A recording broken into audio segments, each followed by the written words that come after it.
Hello guys, how are you? Better performance के लिए आप लोग अच्छे मेहनत कर रहे होंगे। God bless. मैंने कुछ क्वेश्चंस भी कर दिया है, आप लोग उसको सॉल्व करें। आज हम लोग मॉर्निंग चैप्टर में चलते हैं कि दो टॉपिक्स इंपॉर्टेंट जो रह गया है अब। हालांकि जो मोस्ट इंपॉर्टेंट था हम लोगों ने कवर कर लिया है, जहां से क्वेश्चन मैक्सिमम बार होते हैं और होना ही होना है। लेकिन समटाइम्स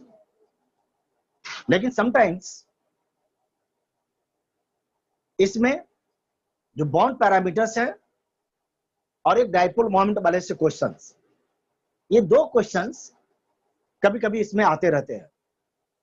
हमें उस पर भी ध्यान रखना होगा, इन दोनों पार्ट्स के ऊपर में कैसे ये पार्ट हम उसको सॉल्व कर सकते हैं, किस किस में मुझे ये हेल्प करते हैं। तो चलते हम लोग, कुछ इसमें पॉइंट है जो आप लोग नोट कर लेंगे, बहुत यूजफुल पॉइंट है, टिप्स है, शॉर्ट में हम लोग उसको निकालते हैं। Bond parameters, bond parameters, bond parameters. ये बॉन्ड पैरामीटर्स क्या क्या होते हैं? The first bond length, the first is bond length, bond angle, इससे भी क्वेश्चन होते हैं। And third is bond energy. ये तीन पैरामीटर्स है, bond length, bond angle and bond energy. Bond length क्या होता है ना? The distance between two atomic nucleus, जो उनकी रेडियस होती है, एटॉमिक रेडियस की जो डिस्टेंस होगा टू का एटम्स का, that's to be the bond length. Bond length को हम जनरली मेजर करते हैं एंगस्ट्रम में।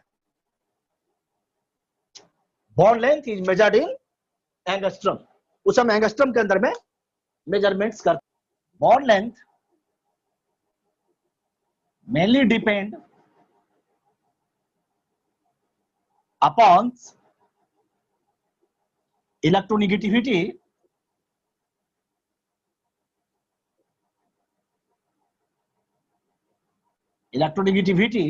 of constituents atom, constituents atoms mainly depends on bond lengths, mainly depends on constituents electronegativity of constituents atom। इस constituents atoms के ऊपर में mainly ये depends करते हैं। क्लियर? बॉन्ड लेंथ हम लोग मेजरमेंट कर सकते हैं इसे। केस हम इसमें देखते हैं कि केस फर्स्ट, केस सेकंड, दो केस में चलते हैं। केस फर्स्ट,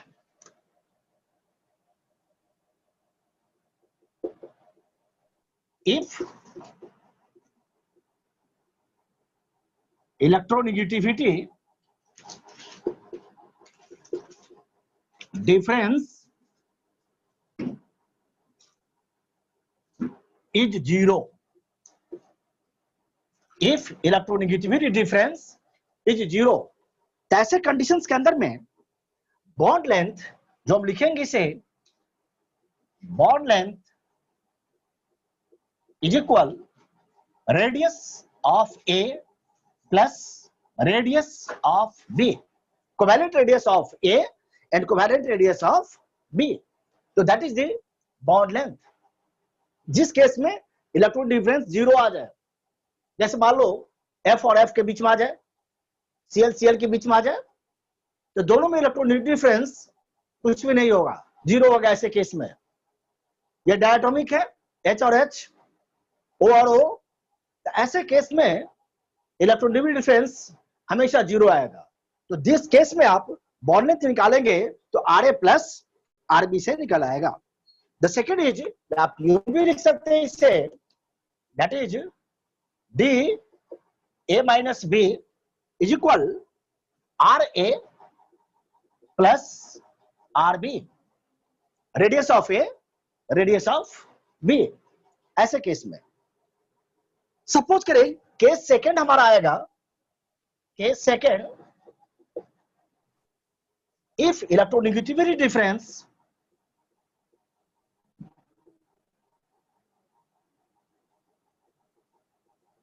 if electronegativity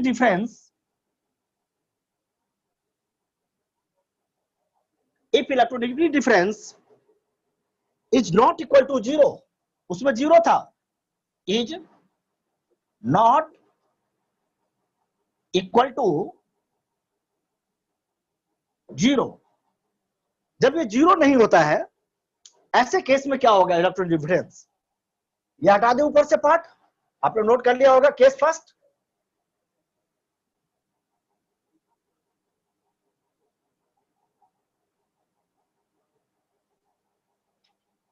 तो ऐसे केस में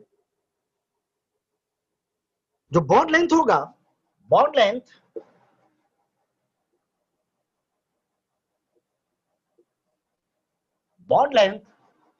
RA प्लस RB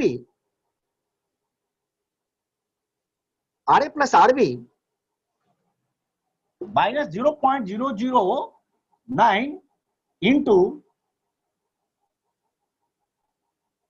काय ए यानी RA plus RB minus RB।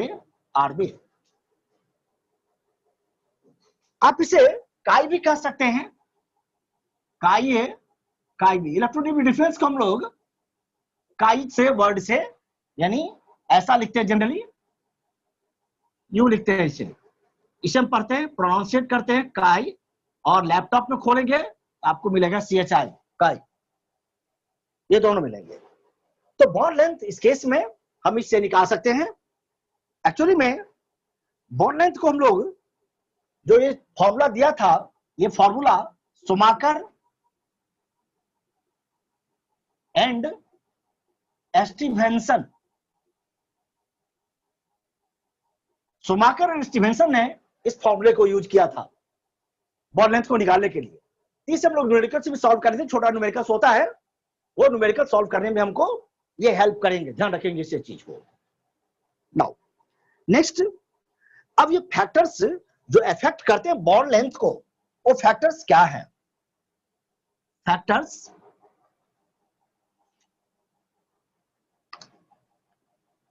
Point factors affecting the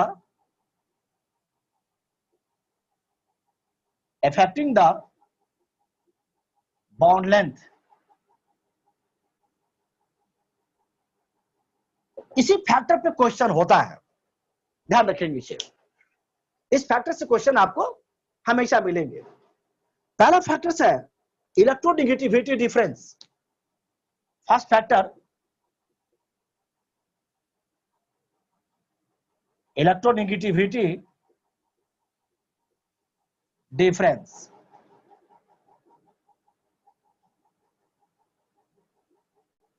electronegativity difference means bond length, ये फॉर्मूला याद रखेंगे, bond length inversely proportional 1 upon electronegativity difference। electronegativity difference, bond length is equal to directly proportionals, indirectly proportionals, inversely proportionals 1 upon electronegativity difference। जबकि bond energy जो होता है ना, ये ध्यान रखेंगे, while bond energy directly proportional electronegativity difference, directly proportional electronegativity difference। इस case में ऊपर से केस हटा दें, HF less than HCl less than HBr less than HI। Inversely proportional तो होता greater than this and this. Electronegativity का यदि हम लेते तो डायरेक्टली प्रोपोर्शनल होता, तो HF greater than HCl greater than HBr greater than HI। But inversely proportional opposite हो जाएगा, सेकेंड फैक्टर्स है बॉन्ड ऑर्डर,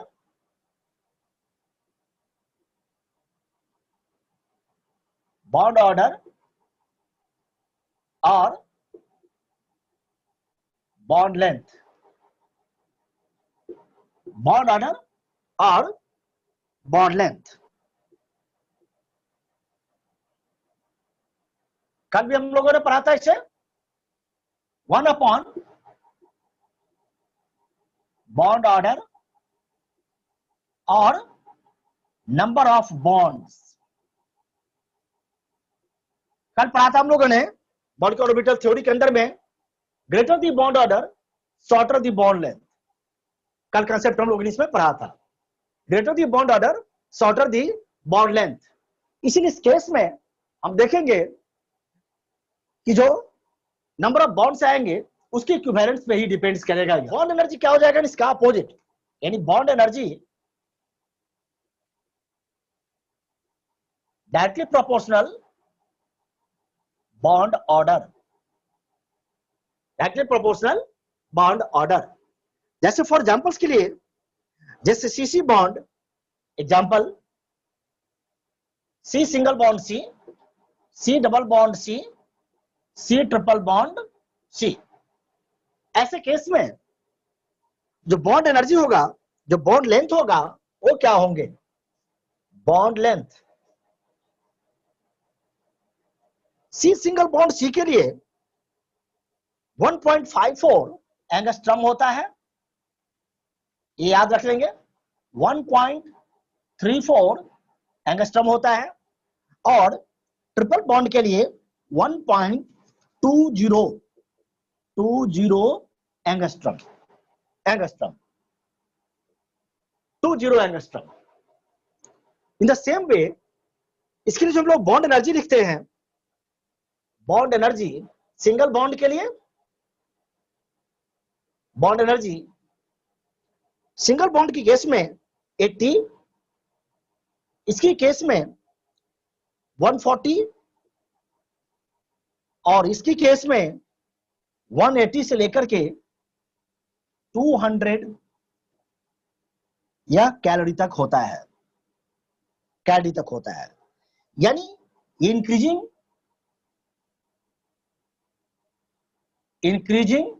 ये भी इंक्रीजिंग दोनों, single bond, double bond, triple bond. तो बॉन्ड लेंथ की केस इंक्रीज होता चला जाएगा इस केस में। देखिए कभी कभी क्वेश्चन आपने देखा होगा मेडिकल्स में, हाइब्रिडाइजेशन के ऊपर में भी बॉन्ड लेंथ आप निकाल सकते हैं, जैसे sp, sp2, sp3, इनके ऊपर में भी आप बॉन्ड लेंथ को कैलकुलेट कर सकते हो। ठीक है, तो factor is, next factor hybridization.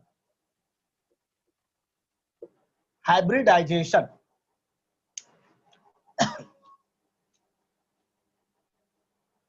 Hybridization के ऊपर में भी हम देखते हैं। तो बॉन्ड लेंथ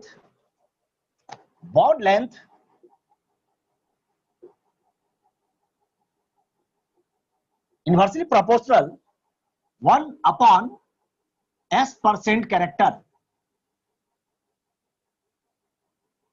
अब देखिए कल भी हम लोगों ने पढ़ा था s%, जैसे 100 होते हैं टोटल, sp में 2, एक s ऑर्बिटल एक p ऑर्बिटल, आप 2 से डिवाइड कर दीजिए, उसे 50% आ गया। यानी इट मींस कि 50% s कैरेक्टर भी है और 50% p कैरेक्टर्स भी है sp की केस में। तो कहां हुआ, ट्रिपल बॉन्ड पे होगा ये sp, 2 से सराउंडेड होंगे।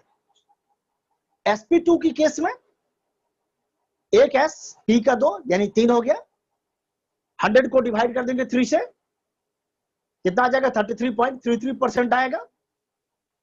इट मींस कि s कैरेक्टर sp2 की केस में 33% लमसम में ले लेते हैं, और sp3 की केस में s का 1, p का 3, 3 + 1 4, तो 4 से डिवाइड कर देते हैं तो कितना आ जाता है ना, वो 25%। तो sp3 की केस में 25%, sp2 की केस में 33% और sp की केस में 50%। तो कहता है कि ग्रेटर दी इलेक्ट्रोनेगेटिव डिफरेंस या greater the S characters greater the electronegativity difference, यानी इलेक्ट्रोनेगेटिविटी उस एटम्स का, तो उसी के ऊपर में हम बॉन्ड लेंथ को भी कैलकुलेट कर सकते हैं। जैसे लाइक फॉर एग्जांपल्स के लिए कोई कंपाउंड है, कंपाउंड, उस कंपाउंड की केस हाइब्रिडाइजेशन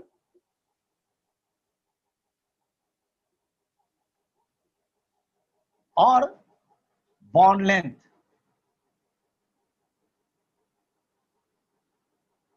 बॉन्ड लेंथ, जैसे फॉर एग्जांपल्स के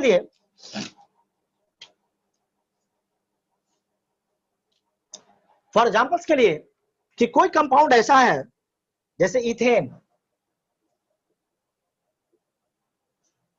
इथेन। अब इथेन की केस में आप जब इसको स्ट्रक्चर को लिखोगे क्या होगा स्ट्रक्चर्स, यानी C H H H C H H H.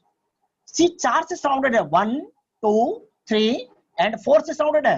Hybridisation is sp3, इसका भी हाइब्रिडाइजेशन sp3। इट मींस कि इथेन की केस में जो हाइब्रिडाइजेशन हो गया, कैसा हाइब्रिडाइजेशन हो गया, sp3 और sp3। Hybridization is sp3 sp3। तो ऐसे की केस में जो बॉन्ड लेंथ होगा वो कितना हो जाएगा ना, 1.54 एंगस्ट्रम sp3। केस सेकेंड, मान लो सी और ये डबल बॉन्ड के साथ में अटैच है, तो देखिए यहां का हाइब्रिडाइजेशन क्या हो जाएगा ना, sp3, और यहां का हाइब्रिडाइजेशन sp2 हो जाएगा। एक से सराउंडेड, दो से सराउंडेड, तीन से सराउंडेड है। तो ऐसे केस में जो हाइब्रिडाइजेशन हुआ sp3 और sp2, sp3 और sp2, तो यहां का जो बॉन्ड एंगल होगा वो हो जाएगा 1.51 angstrom, 1.51 angstrom. Next case is triple bond C triple bond C. अब देखिए ऐसे केस में हाइब्रिडेशन क्या हो जाएगा ना, sp3 और sp हो जाएगा हाइब्रिडेशन, sp3 और sp हाइब्रिडेशन। यहां पर bond length 1.47 angstrom, 1.47 angstrom. Now next case is C double bond C double bond C, sp2 1.46 angstrom, 1.46 angstrom. C triple bond C। तो ऐसे केस में sp2 sp तो आ जाएगा 1.42 angstrom. In last case triple bond सारे आ जाए, यानी C triple bond C triple bond C। तो ऐसे केस में sp हाइब्रिडाइजेशन होगा, तो उसके लिए 1.37 एंगस्ट्रम।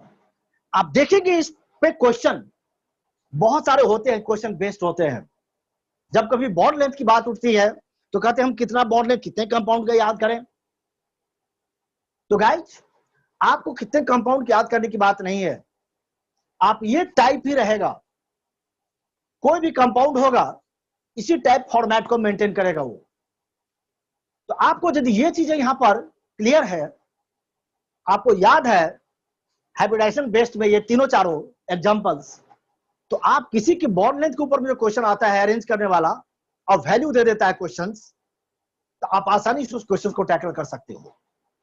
ये टेक्निक है, मैक्सिमम बच्चों को नहीं पता है। अब कहते भाई चलो इस क्वेश्चन क्या तो छोड़ दो या तो तुक्के लगा दो, लेकिन सिंपल सी बात है, ये 4 हाइब्रिडेशंस को आपको 5 हाइब्रिडेशंस को याद रख लेंगे और उसकी बॉन्ड लेंथ को याद रख लेंगे, तो कोई भी क्वेश्चन इसके ऊपर में बेस्ड आएगा, किसी भी कंपाउंड का दे देगा, तो आप इजी वे में इसको कैलकुलेट कर सकते हैं और आपका आंसर सही निकल कर आ जाएगा।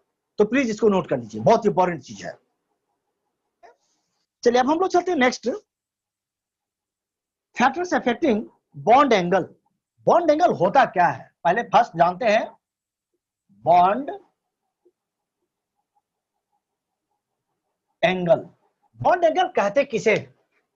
बॉन्ड एंगल जो दो किसी भी एडजेसेंट बॉन्ड के बीच का होता है, the angle between two adjacent bond, तो दो एडजेसेंट बॉन्ड के बीच का होगा, उसे हम लोग कहते हैं बॉन्ड एंगल।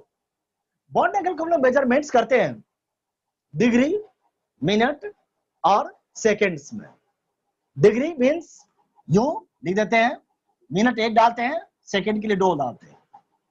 तो इस तरह से हम बॉन्ड एंगल को रिप्रेजेंट करते हैं, इन दिस केस की डिग्री, मिनट और सेकेंड्स में बॉन्ड एंगल्स को। इसको भी फैक्टर्स जो अफेक्टिंग करते हैं बॉन्ड एंगल्स को क्या क्या है?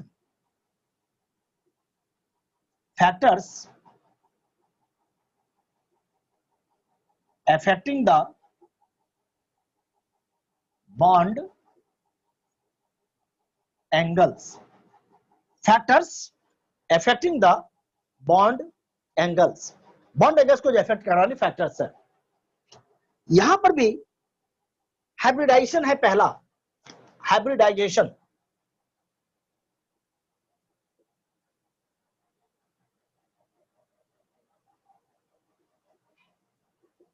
हाइब्रिडाइजेशन, इसमें भी केस आएंगे हाइब्रिडाइजेशन में, इसमें बहुत क्वेश्चन होता भी है।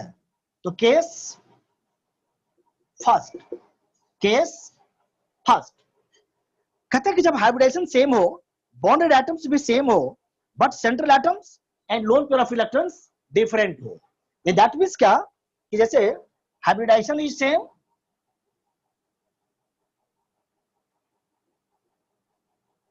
hybridization is same, then bonded atoms are same, bonded atoms are same, bonded atoms be same, but central atom and lone pair are different। ये दोनों डिफरेंट होगा। सेंट्रल, बहुत क्वेश्चन होते हैं इसके ऊपर में, central atom and lone pair are different. पहला केस कहता है कि hybridization is same, bonded atoms भी सेम, लेकिन जो सेंट्रल एटम है और उसके ऊपर जो लोन पेयर ऑफ इलेक्ट्रॉन्स हैं वो डिफरेंट डिफरेंट हो। तो क्या होगा ऐसे केस में?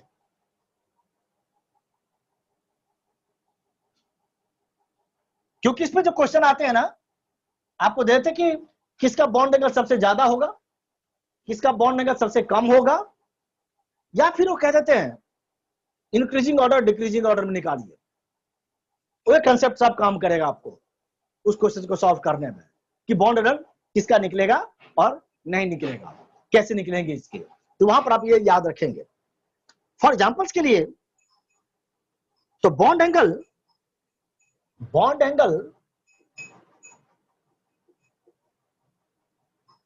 inversely proportional upon 1 upon number of lone pair, number of lone pair। Bond angle inversely proportional 1 upon number of lone pairs. जैसे एग्जांपल्स के लिए केस, एग्जांपल,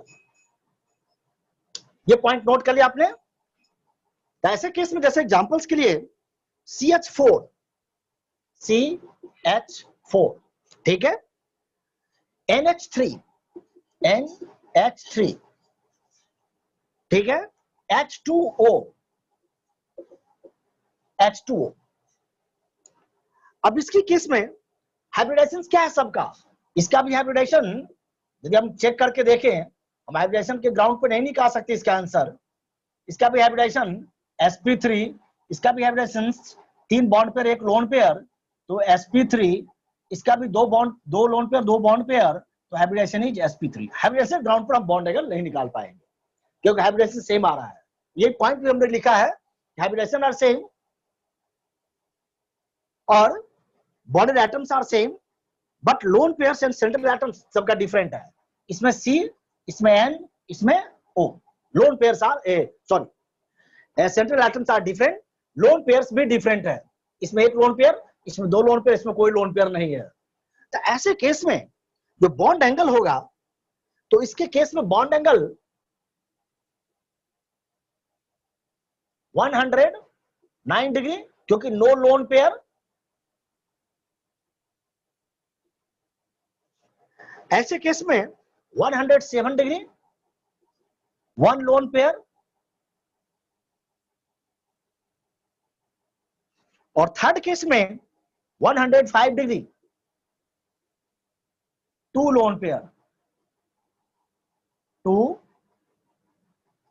लोन पेयर, यानी 109 डिग्री ग्रेटर देन दिस। ऐसे case में आप hybridisation और lone pair को देख करके, सेंट्रल एटम को देख करके चेक करके आप फटाफट आंसर को काउंट कर लेंगे यदि हाइब्रिडेशन सेम आ जाता है केस।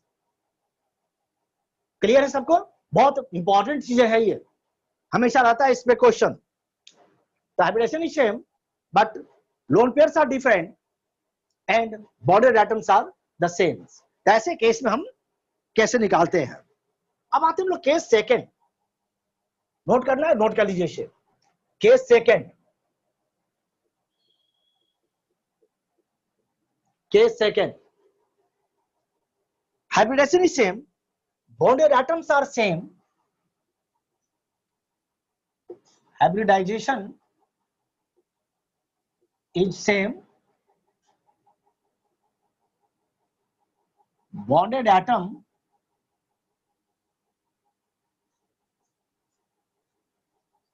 is same,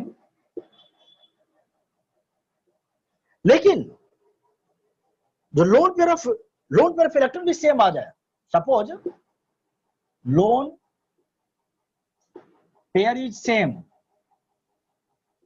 बट जो सेंट्रल एटम है वो सेंट्रल एटम डिफरेंट हो जाए, but central atom is different, central atom is different, so then bond angle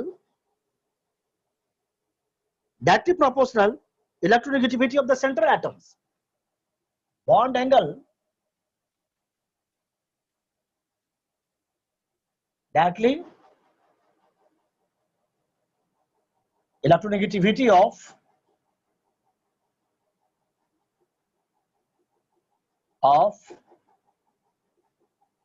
central atom, central atoms का। जैसे लाइक फॉर एग्जांपल्स के लिए, एग्जांपल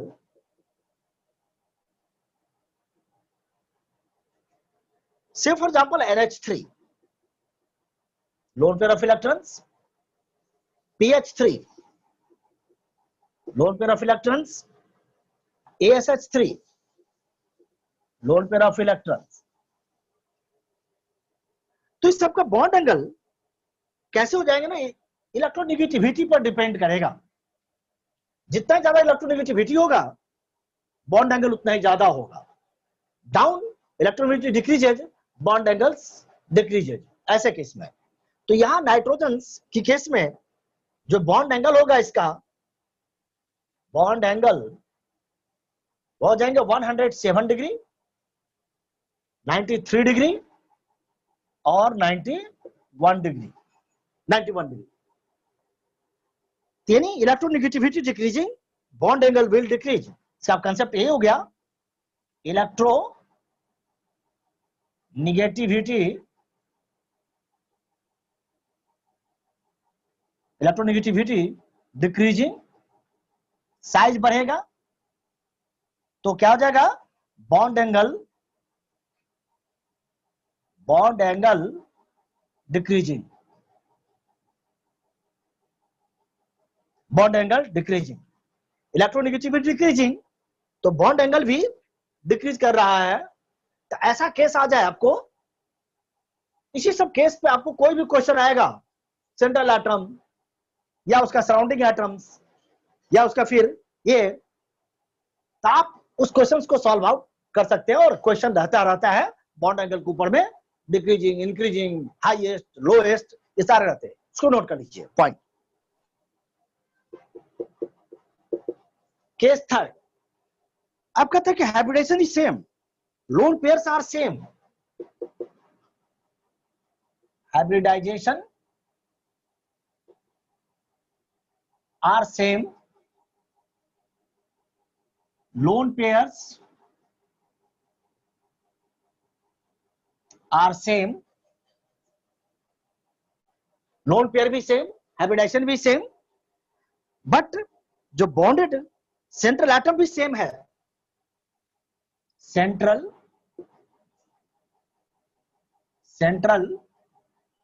एटम सेम, बट जो बॉन्डेड है atoms are different, bonded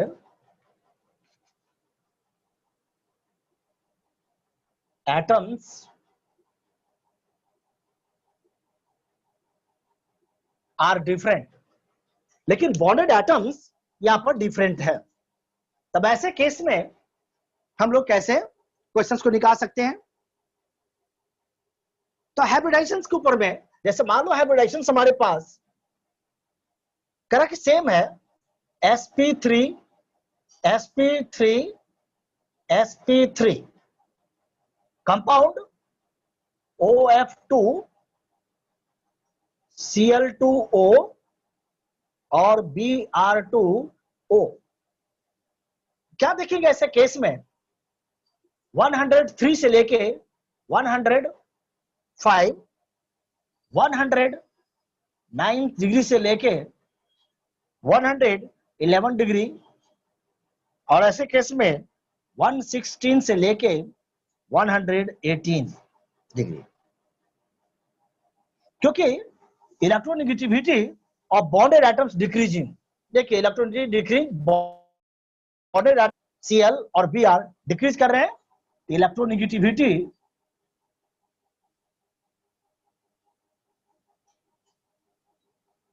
of bonded atoms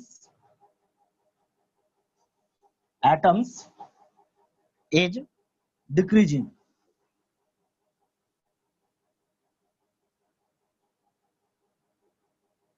तो हमने concept पढ़ा था कि हाइब्रिडाइजेशन आर सेम, तो hybridisation sp3 sp3 sp2 sp2 कुछ भी, lone pairs are same, lone pairs में सेम होगा, इसमें ओ दोनों में सब में ओ है, lone pairs are same, central atom are same, central atom भी सेम है, oxygen oxygen oxygen, but bonded atoms are different, लेकिन bonded atoms fluorine chlorine and bromine है, ये डिफरेंट है।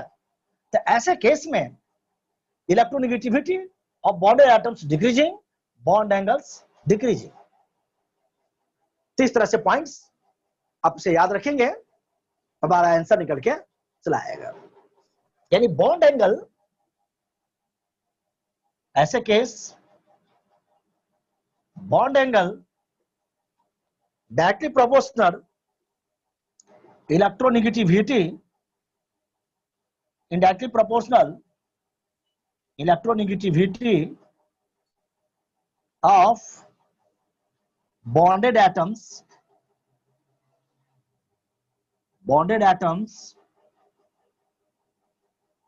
is directly proportional size of atom,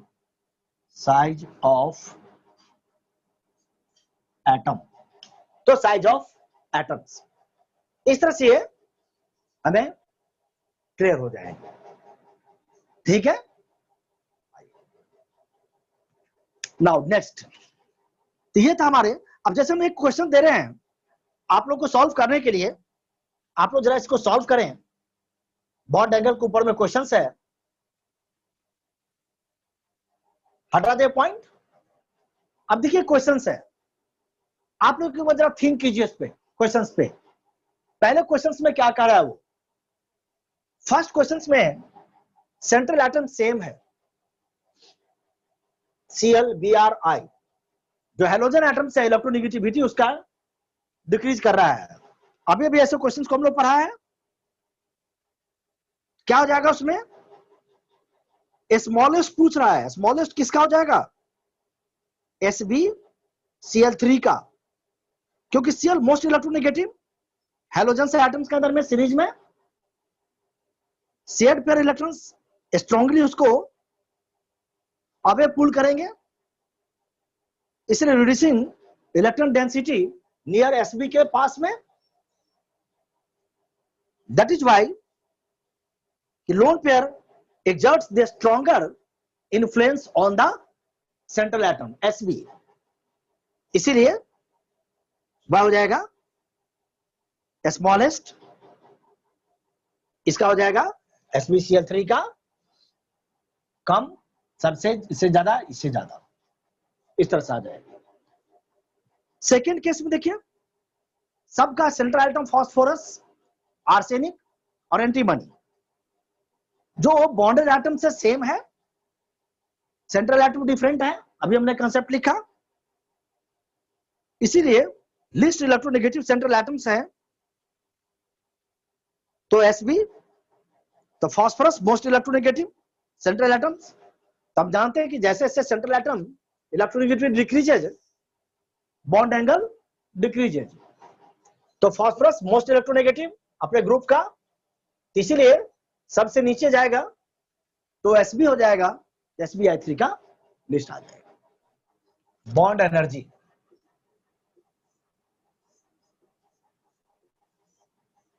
देखिए कभी कभी bond energy, कल भी हम लोगों ने डिस्कशन किया था, बॉन्ड डिसोसिएशन एनर्जी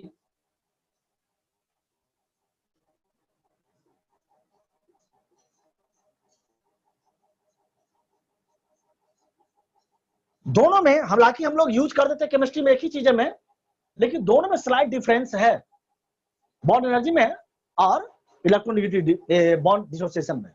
क्या डिफरेंस है, bond energy, the energy released during the formation of bond are said to be bond energy, the energy required for the breaking of bonds is known as bond dissociation energy.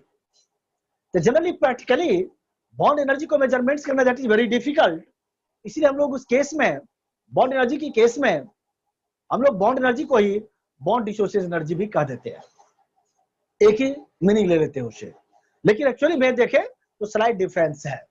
That is why किस case में जब हम calculate करते हैं bond energy को, तो जैसे case first है, केस फर्स्ट, इस फर्स्ट केस में वह इन डायटोमिक मॉलिक्यूल्स में चलते हैं, इन diatomic molecules,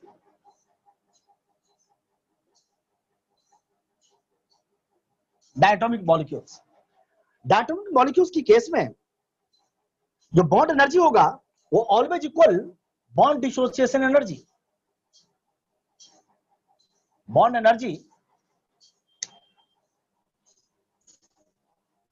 bond energy is always equal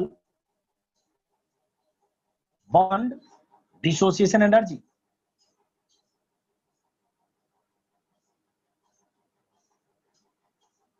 bond energy always equal to bond dissociation energy.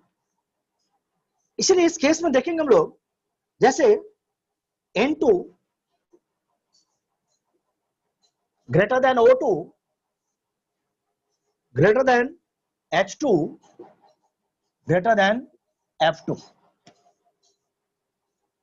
Case यदि हम पॉलीटॉमिक की बात करें, case second for polyatomic,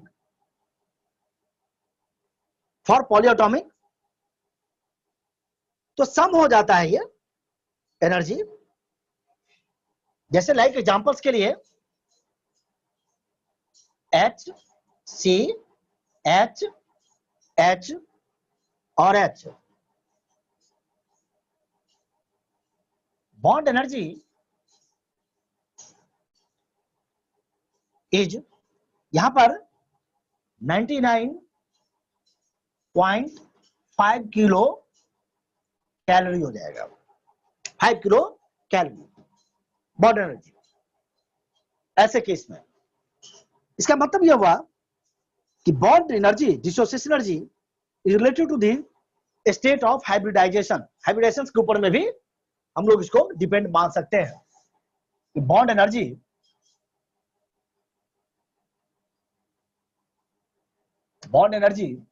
is related to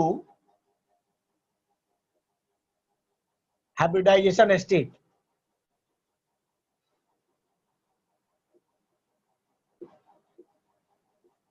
hybridization state.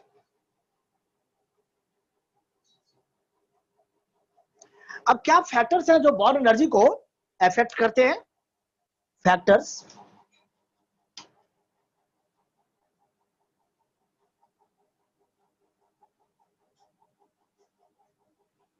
इस सब पार्ट से क्वेश्चन बहुत होते हैं, ध्यान रखेंगे। Factors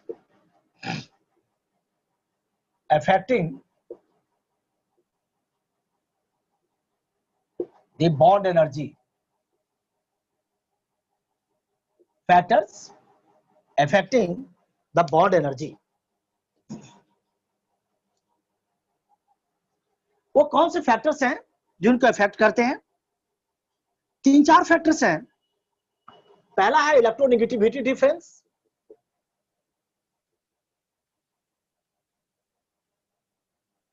electronegativity difference. Second factor is bond order.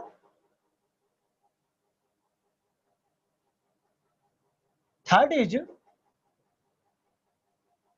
Atomic size, bond polarity. Fourth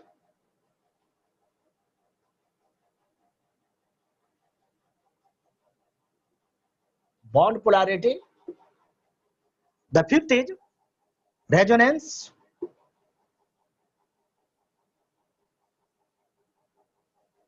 hybridisation,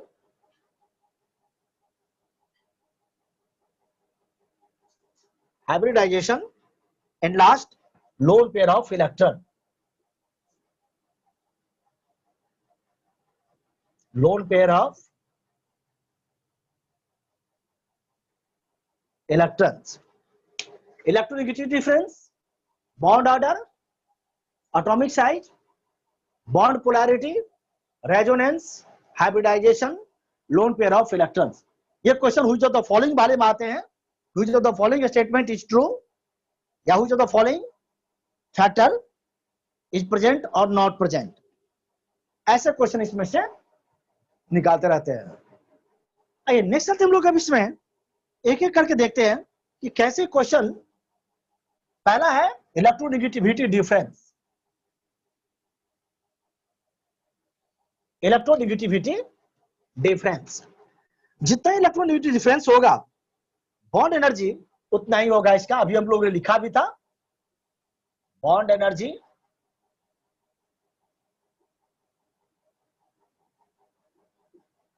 electronegativity difference का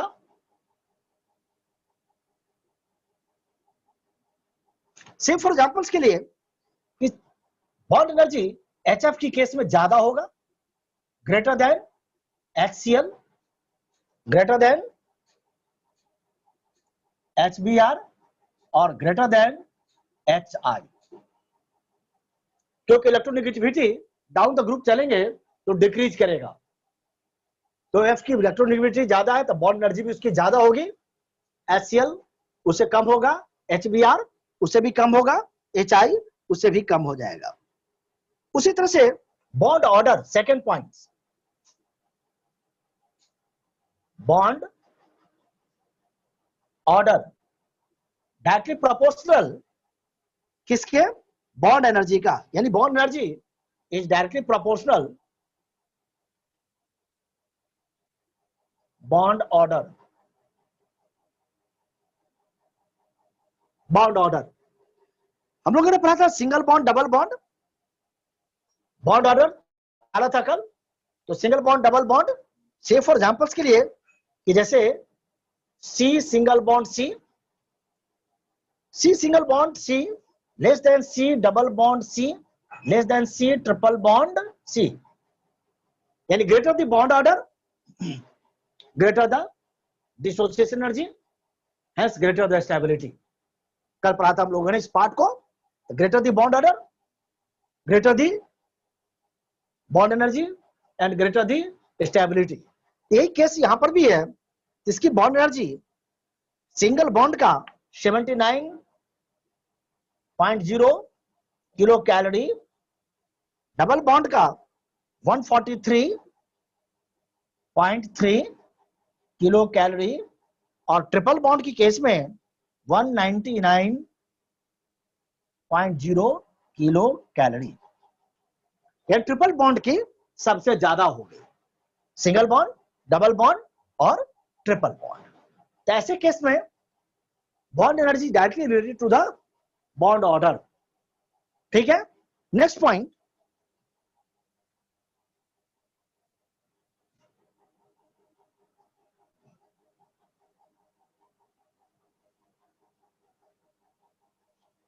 next point is bond atomic size, atomic third points, atomic size। हम लोग ने देखा था कि बॉन्ड एनर्जी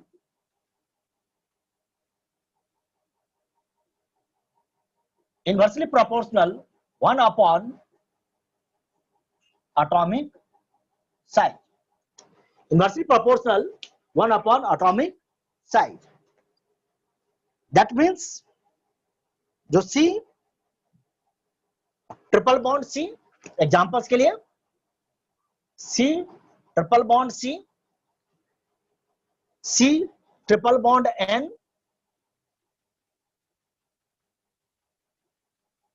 और N triple bond N। Exception है इस केस में हैलोजन ग्रुप, एक्सेप्शन केस है halogen group, exception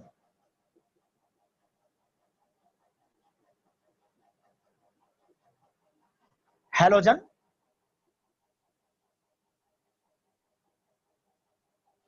halogen group.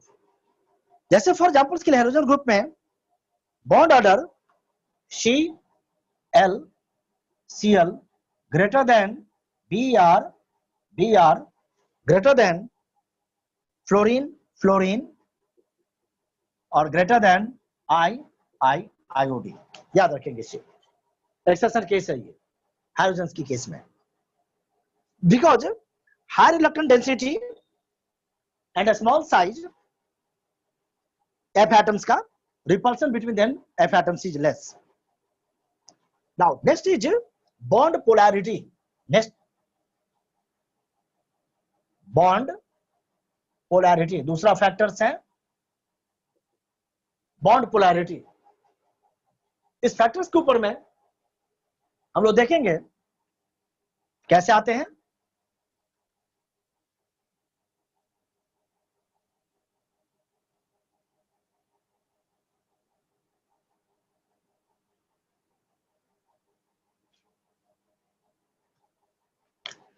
आइए बॉन्ड पोलैरिटी में बॉन्ड एनर्जी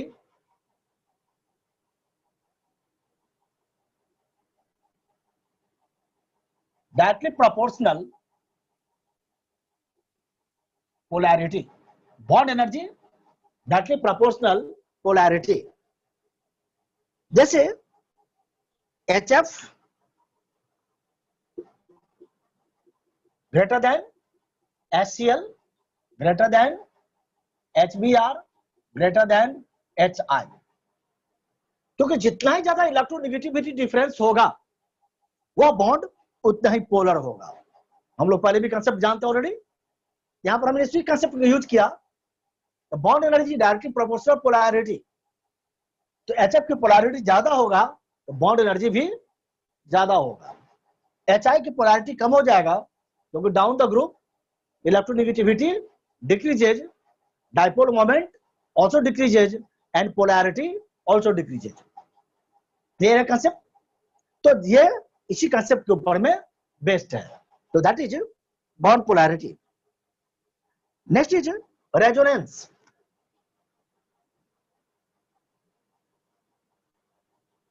रेजोनेंस, ये resonance bond energy increases due to resonance. bond energy increases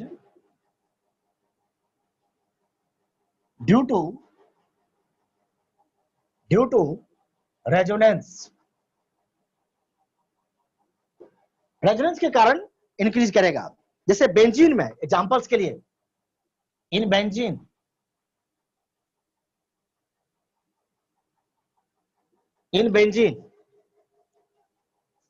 bond energy of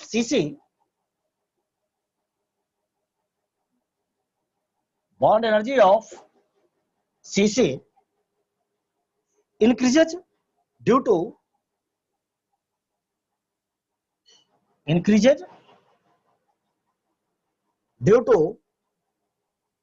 pi electrons of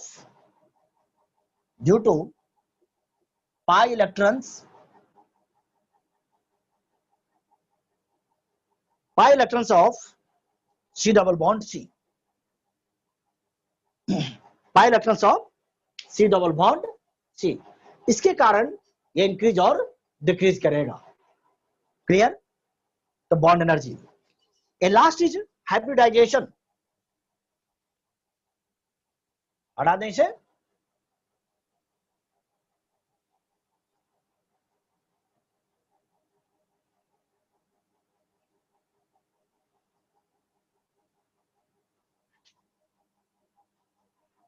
hybridisation,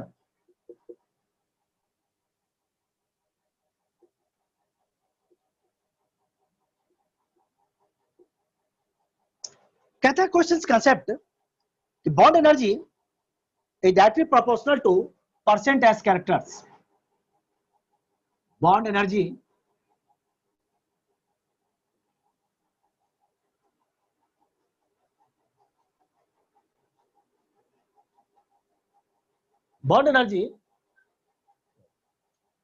directly proportional to percent S character.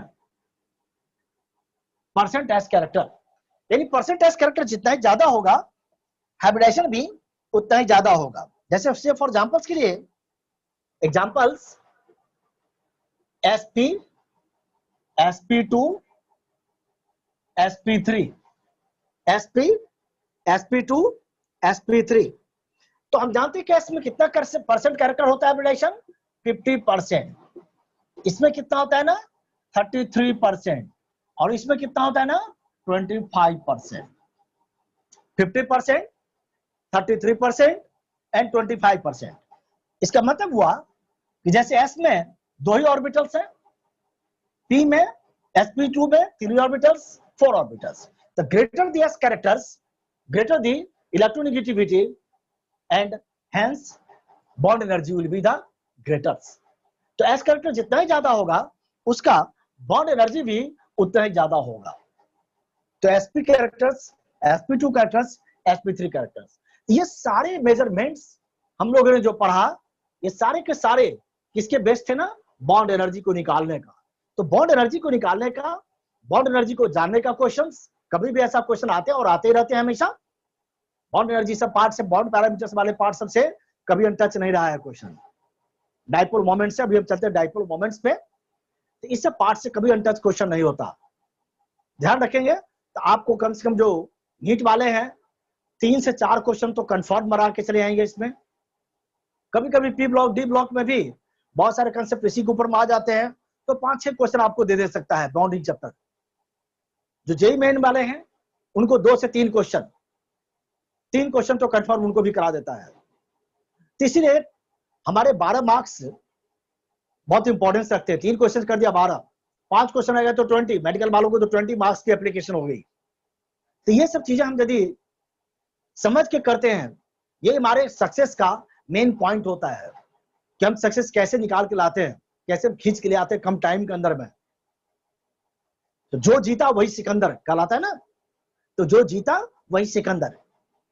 कोई मायने नहीं रखता कि कोई तैयारी कर रहा है बहुत दिनों से, लंबे समय से, तो वही क्वालिफाई करके जाएंगे।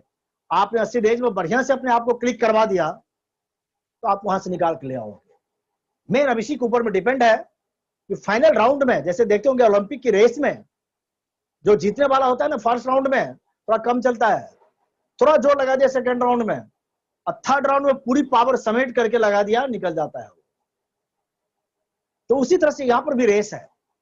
15 लाख बच्चे नीट में है इस बार, 9 लाख बच्चे जेई मेन में है, सीटें कम है, निकलेगा वही जो अपने आप को एनर्जी स्टोर करके फाइनल राउंड में झोंक देगा। अब ये फाइनल राउंड है, फाइनल राउंड में जो आ गया निकल के आगे 30 डेज के अंदर में, वही हो गया मुकद्दर का सिकंदर। तो ध्यान रखिए इस चीज को, टीएस कैरेक्टर्स। चलिए नेक्स्ट, अब हम लोग चलते हैं next loan pair of electrons पे। लोन पेयर ऑफ इलेक्ट्रॉन्स, यानी बॉन्ड एनर्जी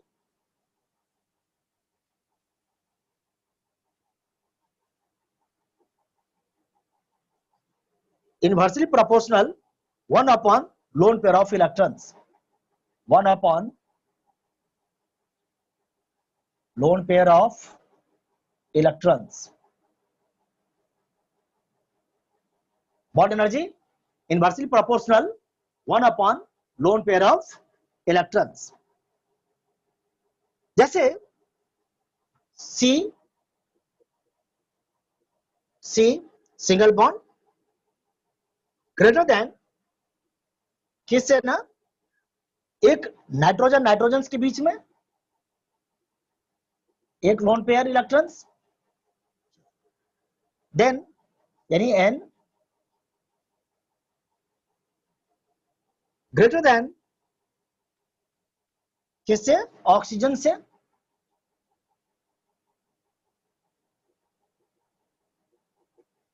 ऑक्सीजन से loan pair of electrons greater than किससे, फ्लोरीन से,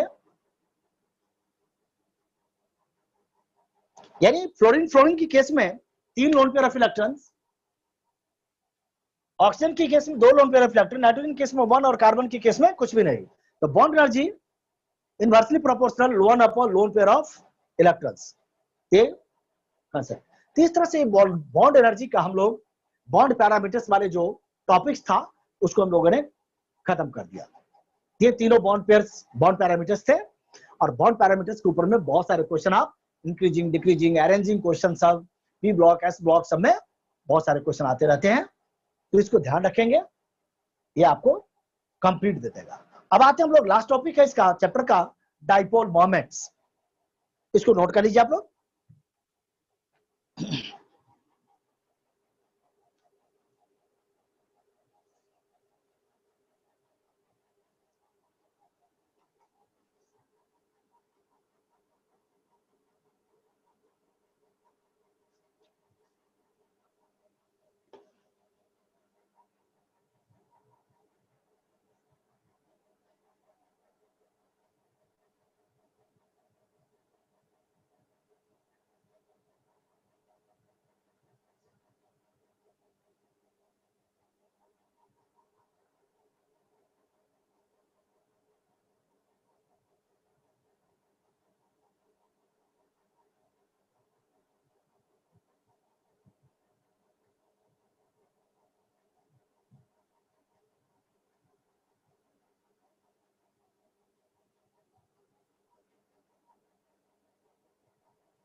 आइए नेक्स्ट इज डाइपोल मोमेंट। ये भी बहुत इंपॉर्टेंट टॉपिक्स हैं।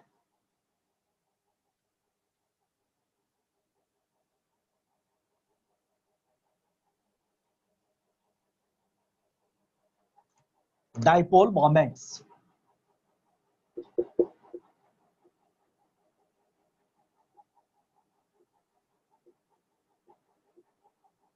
Dipole moments. देखिए डाइपोल मोमेंट्स कहते किसे हैं?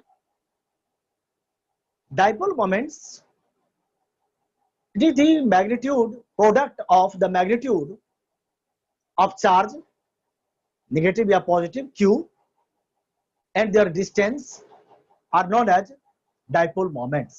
And mu is equal to q into d. q charge, d distance. So dipole moments is the magnitude of the charge and distance. It is said to be the dipole moments. तो किसी भी polarity यदि हमको कोवैलेंट्स का या फिर bond का, molecules का निकालना होता है तो हम लोग डाइपोल मोमेंट्स के टर्म में ही उसको फाइंड आउट करते हैं। इसकी मेजरमेंट्स के लिए पॉलिंग साहब ने एक कंसेप्ट दिया था। यह पॉलिंग साहब की कंसेप्ट पे ही यह मेजरमेंट्स डिपेंड्स करता है। डाइपोल मोमेंट्स की मेजरमेंट्स इसी पॉलिंग साहब के ऊपर में ही वो डिपेंड्स करता है।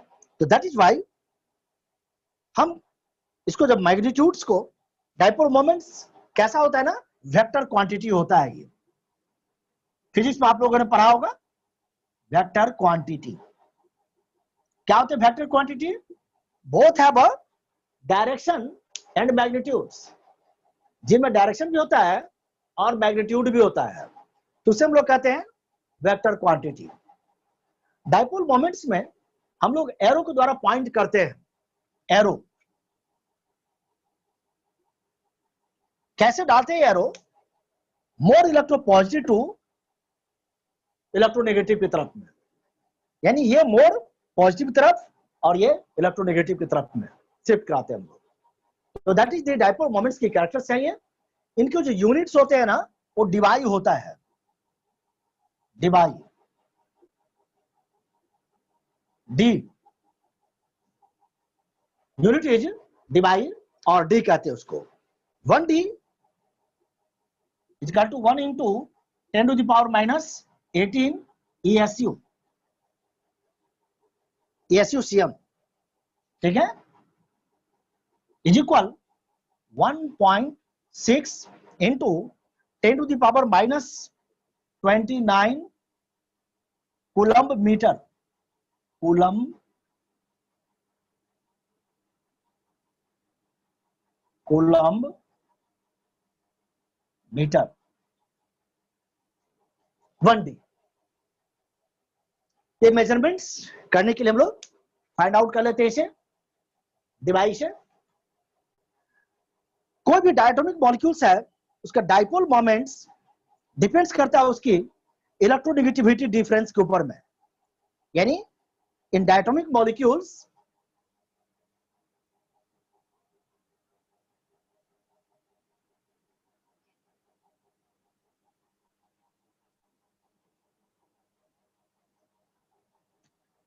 in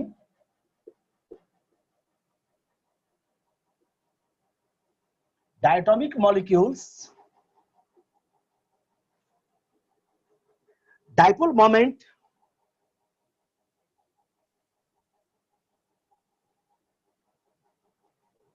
dipole moments depends upon difference of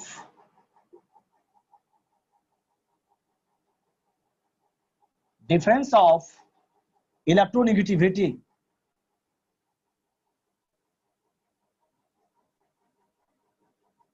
difference of electronegativity, जैसे like dipole moment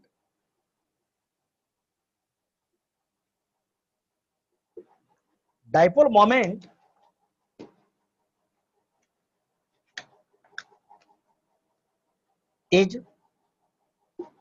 directly proportional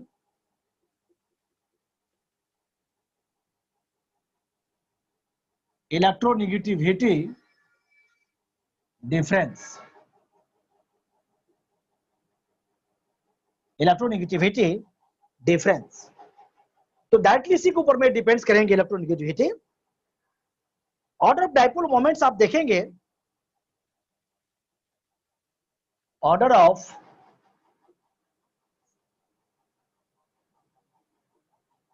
dipole moments जैसे HF greater than HCl greater than HBr greater than HI, HF greater than HCl greater than HBr greater than HI, इसी के ऊपर भी depends करता है। ठीक है, dipole moments, dipole moments mu zero हो सकता है, डाइपोल मोमेंट यानी म्यू इक्वल टू जीरो। कैसे केस में जीरो हो सकता है ना, जैसे H और H दोनों सिमिलर है डायटोमिक मॉलिक्यूल्स, F और F सिमिलर है, Cl और Cl सिमिलर है, Br सिमिलर है, ऑक्सीजन ऑक्सीजनेटिव। ऐसे केस में डाइपोल मोमेंट्स हमेशा जीरो होता है। डायटोमिक मॉलिक्यूल्स की केस में जब वह सिमिलर है तो डाइपोल मोमेंट्स इक्वल हो जाएंगे, तो वह जीरो और जीरो की केस में आ जाएगा। Next,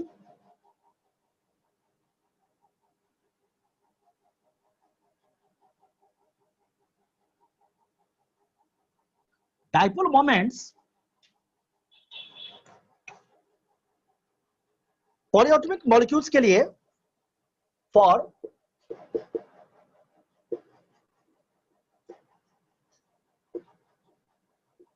polyatomic molecules, dipole moments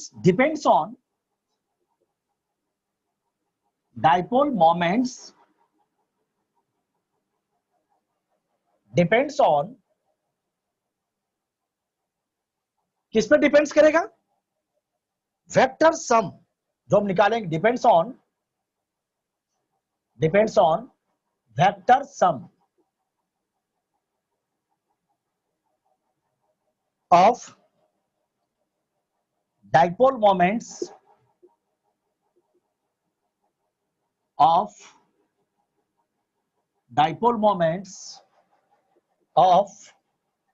all covalent bonds,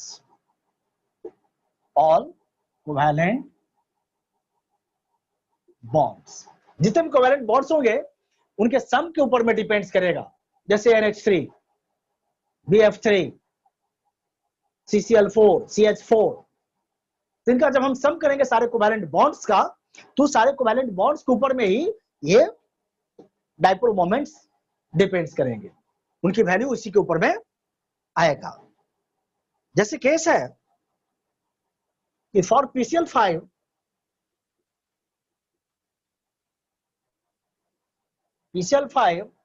and SF6,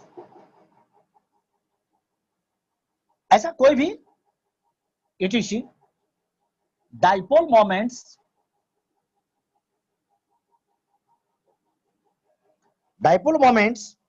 जो म्यू होगा वह zero, dipole moments mu equal to zero due to their, क्यों, रेगुलर सिमेट्री है इसका, due to their regular geometry regular, कभी भी रेगुलर ज्योमेट्री वाला case आ जाए तो उस केस में डाइपोल मोमेंट्स जीरो आएगा, कभी भी ध्यान रखिएगा इस चीज को। यदि वेक्टर सम जीरो आ जाता है तो compound is, if vector sum is zero, यदि जीरो आ जाता है उस केस में वेक्टर सम, तो ऐसे केस में डाइपोल मोमेंट कंपाउंड्स का, then compound is non polar, then compound is non polar. क्यों? बिकॉज नॉन पोलर क्या होता है ना, सिमेट्रिकल एटम्स के बीच में होता है, जैसे H और H, Cl और Cl, तो सिमेट्रिकल एटम्स के बीच में होता है नॉन पोलर, सेम के बीच, और पोलर डिफरेंट के बीच में होता है। इसीलिए याद रखेंगे नॉन पोलर की केस में यदि वेक्टर सम इस तरह से आ जाए तो they are the zero in natures, जैसे CCl4,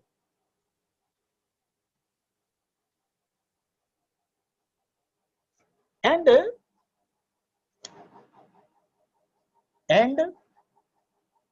it is not essential,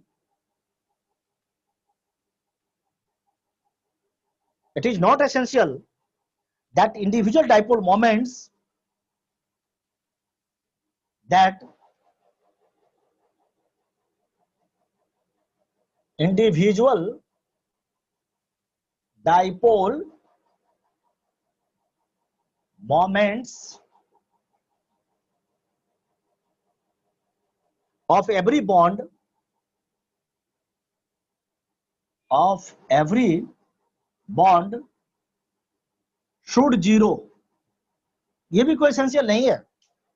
individuals का, जैसे CCl4, ये सारे का ऐसा कोई केस है, तो ऐसे केस में कोई जरूरी नहीं है कि वह इक्वली हो या जीरो ही हो।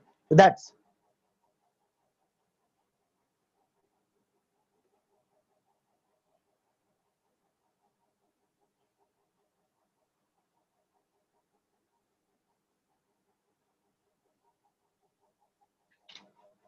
नाउ नेक्स्ट इज, जैसे डाइपोल मोमेंट H2O का क्या होता है, बहुत बारी क्वेश्चन आया हुआ है। Dipole moment of H2O is 1.85 D, 1.85 D। तो डाइपोल मोमेंट्स जब भी होता है उसका 1 पॉइंट, जो रिजल्टेंट डाइपोल मोमेंट है which is resultant dipole moment, which is a resultant dipole moment, किसका? ऑफ 2OH बॉन्ड का, ऑफ 2OH बॉन्ड। क्योंकि अब जब आप स्ट्रक्चर पढ़ाते हैं ना तो OH, तो ये दो OH बॉन्ड का रिजल्टेंट होता है।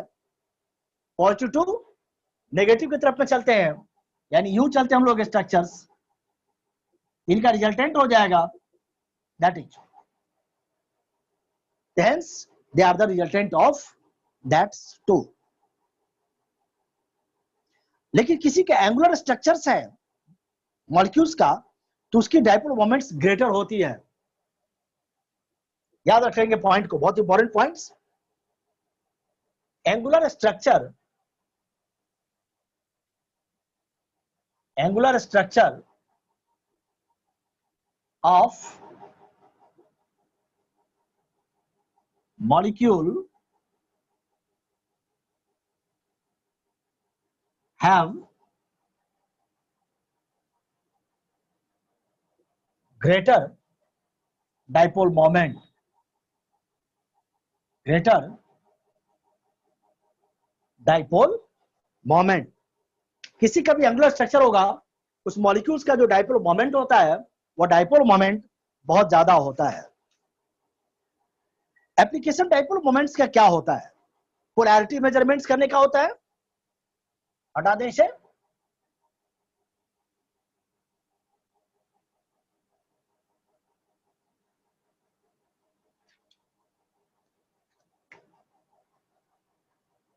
इसके डाइपोल मोमेंट्स की application.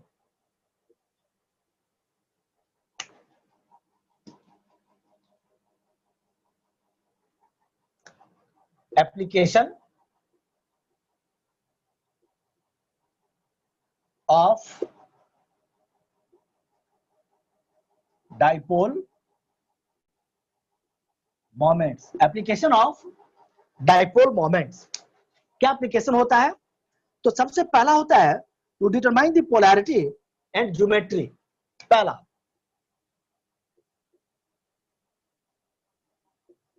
To determine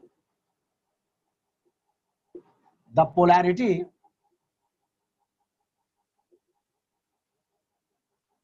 and geometry of molecule. Geometry molecules की पोलैरिटी निकालने के लिए ये हमें हेल्प करता है। जैसे कि लाइक फॉर एग्जांपल्स के लिए CO2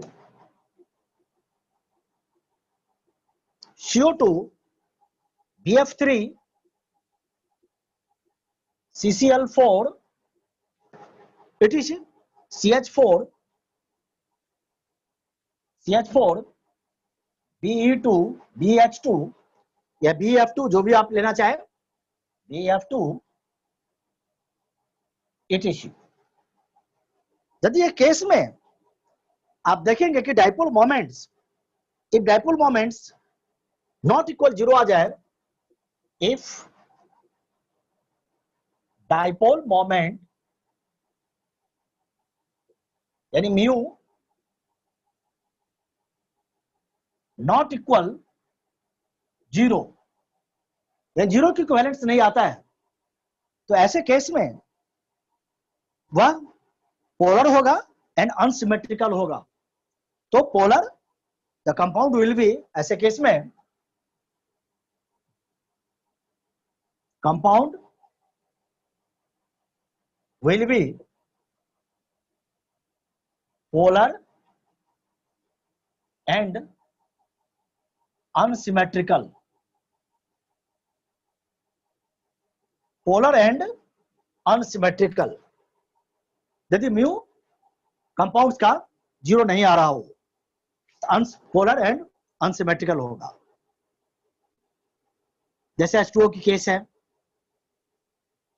ना,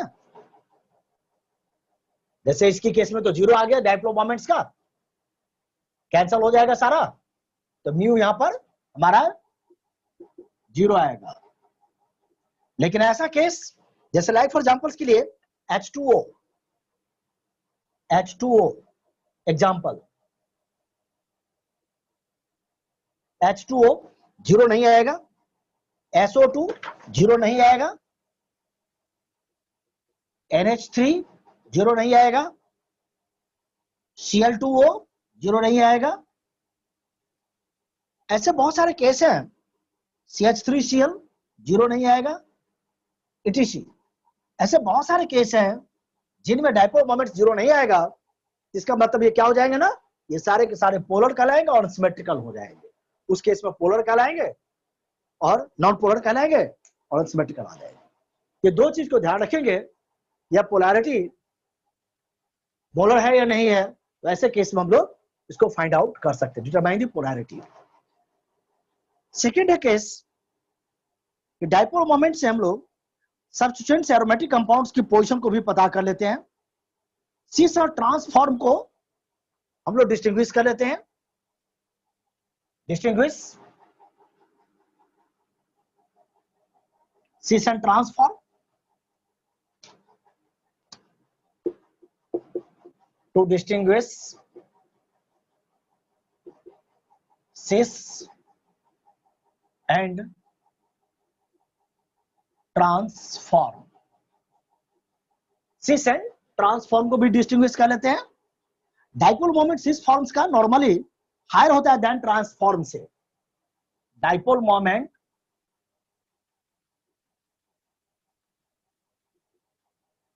moments are higher in cis.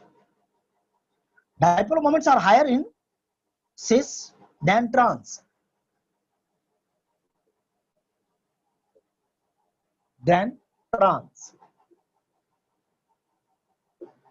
Dipole moments are higher in cis than trans.